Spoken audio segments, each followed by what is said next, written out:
नमस्कार. MDM record book 2025 शासनाच्या जानेवारी 2025च्या नवीन शासन निर्णयानुसार जो मेनू बहुतेक सर्व जिल्हा परिषदांनी परिपत्रकं त्यानुसार तयार केली आहेत, तर त्याचा आधार घेऊन सर्व शाळांना उपयुक्त असं MDM रेकॉर्ड बुक 2025 हे ॲप आपण तयार केलेलं आहे. तर आपण ते इन्स्टॉल केलं असेलच, त्याबद्दल आपले आभार. तर याच्यामध्ये आपल्याला प्राप्त तांदूळ व धान्य नोंद करा ही टॅब कशी भरायची याची माहिती घ्यायची आहे. तर समजा जून महिन्यात आपल्याला धान्यादी माल आला. शाळा सुरू होते साधारण 16 तारखेला. 20 तारखेला जर धान्यादी माल आला असेल, तर याच्यामध्ये जो माल प्राप्त झालेला आहे तर त्याचं वजन पावतीनुसार 1ली ते 5वी किंवा 6वी ते 8वी तर याच्यामध्ये नोंदवायचं आहे.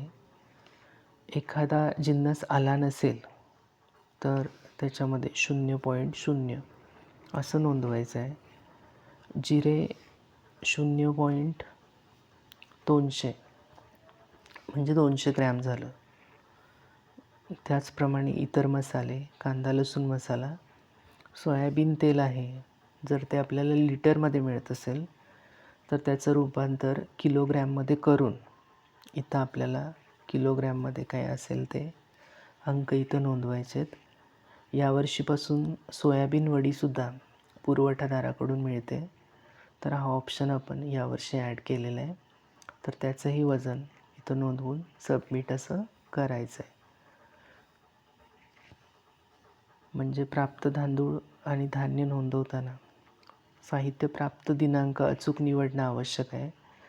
कारण तांदूळ हिशोबामध्ये ज्या दिवशी तांदूळ प्राप्त होतात तर त्या वहीमध्ये त्याच दिवशी तितक्या वजनाचे तांदूळ ॲड होतात आणि मग तो हिशेब बनत जातो. याशिवाय तांदूळ व धान्याचं प्रमाण तर आपण प्रोफाईलमध्ये 1ली ते 5वी निवडलं असेल तर इथं प्रमाण काळजीपूर्वक नोंदवायचं आहे. प्रमाण जर चुकलं तर आपल्या शाळेचे सर्व रिपोर्ट साहजिकच चुकणार आहेत. तर तांदूळ सर्वांनाच 100 ग्रॅम आहेत 1ली ते 5वी. मूग डाळ आहे 0.020 म्हणजे 20 ग्रॅम.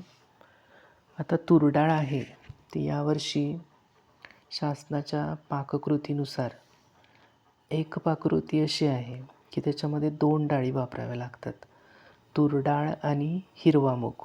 आपल्या ॲपमध्ये 3ऱ्या क्रमांकाची तूर डाळ, 6व्या क्रमांकाला हिरवा मूग आहे. तर ह्या दोन्हीमध्ये समप्रमाणात घ्यायचं आहे.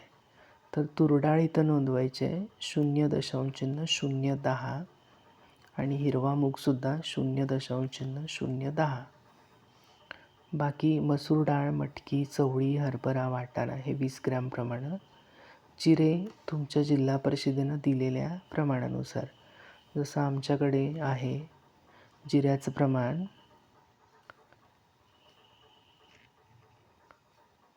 3 वेळा 0 आणि मग 1. तसंच मोहरीसाठी म्हणजे ग्रॅमचा 10वा भाग. हळद आहे ती 3 वेळा 0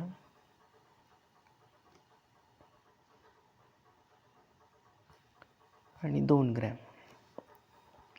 कांदा लसूण मसाला 0.00 किती ग्रॅम असेल तर तुमच्या जिल्हा परिषदेनुसार. इकडे तेल आहे ते 0.005.